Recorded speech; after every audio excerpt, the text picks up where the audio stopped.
Welcome to Kenton Teaches. Enjoy the video. You start by confirming which keys your Mac exposes. Many MacBooks lack dedicated page down, so FN plus down is the default. Once done, open System Settings and check Keyboard and Accessibility to ensure function keys behave as expected, because Mac OS can map FN to hardware control. Make sure you test in your target app.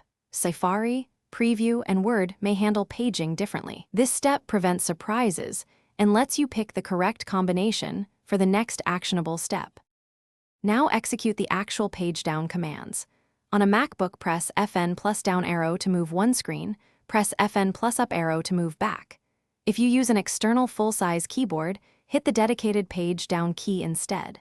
In browsers, the spacebar scrolls forward one page and Shift plus spacebar scrolls backward, which is often faster for reading. Use these variations because different apps intercept keys, so try each until you get the behavior you expect. Finish by customizing shortcuts if the default combos clash. Go to Keyboard Shortcuts and assign a convenient key. If paging fails, reboot into safe mode and test. If persistent, reset nvram/pram because keyboard mappings can stick. Also check accessibility for scroll speed or sticky keys that interfere. One key troubleshooting tip. Test with a different user account. If paging works there, you likely have a per-user setting causing the issue, so adjust or recreate your user profile accordingly. Thanks for watching. Please subscribe if this video was helpful.